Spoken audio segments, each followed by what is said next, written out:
Oui, ma préoccupation, je traverse une situation et je veux sincèrement avoir un directif de la part de Dieu. Je suis serviteur de Dieu, mais à chaque moment, je constate un cycle répétitif de déception, de trahison et de sécheresse financière.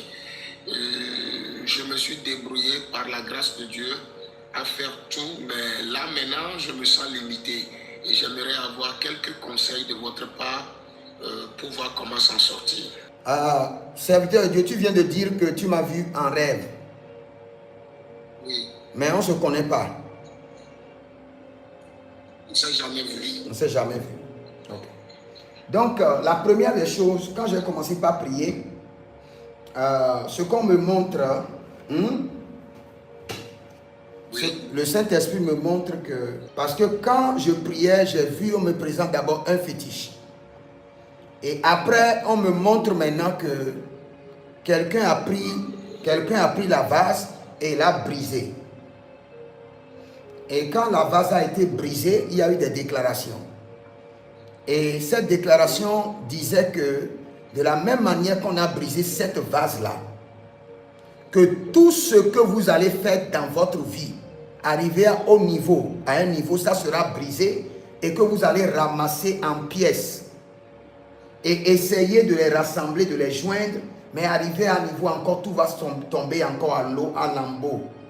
Dès que j'étais en train de prier, j'ai vu la vidéo. Et c'est exactement ce que vous êtes en train de vivre. C'est exactement ce que je suis en train de vivre. Okay. Je construis à un niveau, tout se brise, je dois recommencer. Malgré ça, tu es un pasteur. Oui. C'est la réalité que je suis en train d'enseigner. Il y a deux alliances que tu dois établir séparément. La première, l'alliance de la richesse, de l'abondance, contre la dette, contre la pauvreté, l'instabilité et le déséquilibre financier.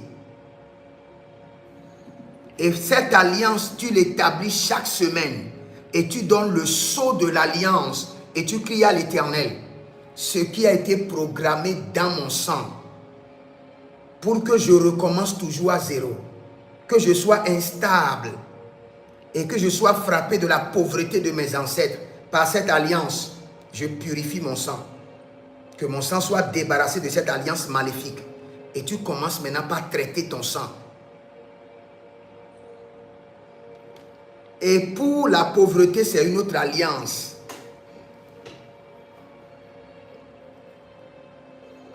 Écoute-moi maintenant. Il y a encore un problème qui est connecté à un champ. Dans le règne de l'esprit, il y a un problème dans ta lignée familiale qui est connecté à un champ. Je vois un monsieur qui quitte un autre village et qui vient faire le champ pour tes parents. Est-ce que tu m'écoutes très bien? Je vous écoute très bien. Et ce monsieur, tes parents ont joué avec le monsieur.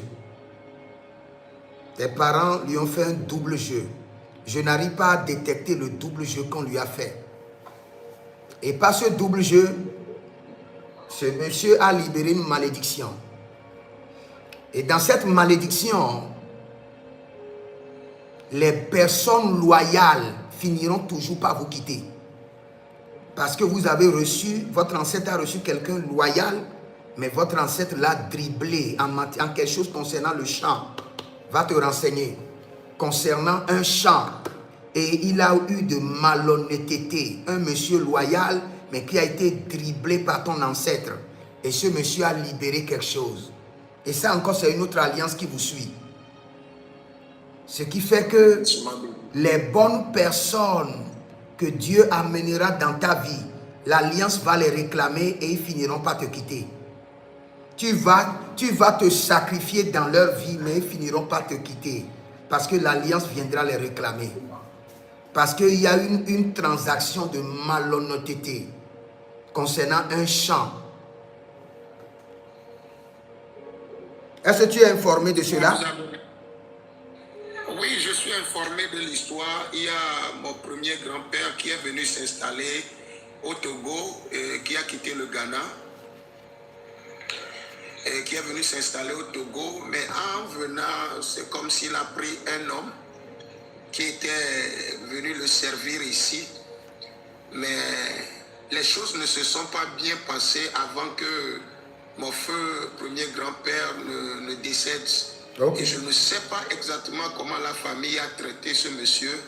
Et les conséquences en sont là jusqu'aujourd'hui, jusqu'à ce que les descendants du monsieur ont occupé maintenant la famille, la maison familiale au village.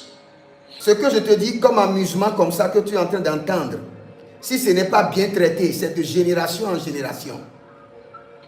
Parce que c'est l'Éternel, notre Dieu, ne s'amuse pas avec certaines choses. C'est vrai que quand la chose s'est passée, tu n'as ni pas ni l'eau dedans. Tu n'étais pas là. Tu n'as pas donné ton consentement.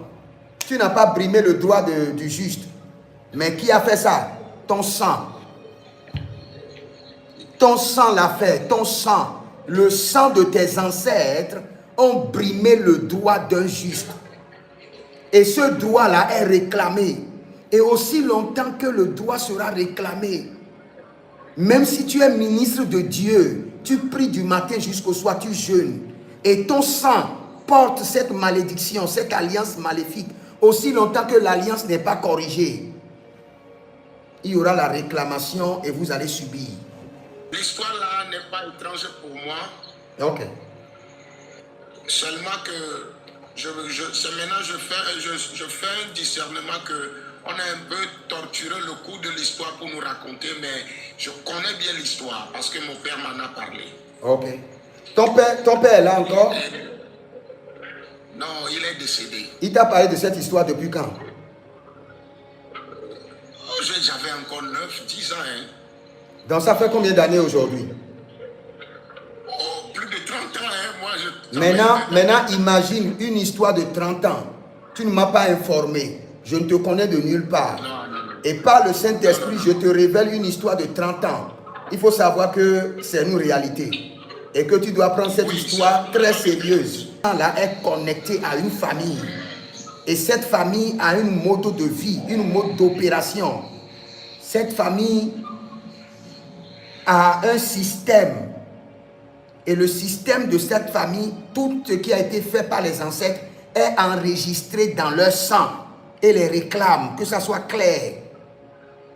Maintenant, nous sommes en train de parler de comment traiter les dépôts maléfiques qui sont dans ton sang qui te réclament.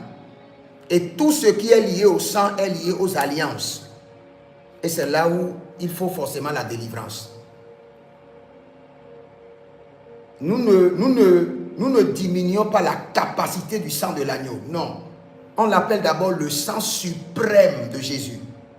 Et après on dit le sang des hommes et on dit maintenant le sang des animaux. Mais quand on veut qualifier le sang de Jésus, on le qualifie de la suprématie des sangs. Donc nous reconnaissons l'œuvre du sang de Jésus et nous reconnaissons aussi que nous sommes d'une lignée familiale et que nous portons un sang et que ce sang qui est en nous doit être traité parce qu'il porte des alliances qui nous réclament. Est-ce qu'à ce niveau c'est bon? Tu comprends? Là, je pense que c'est bon maintenant.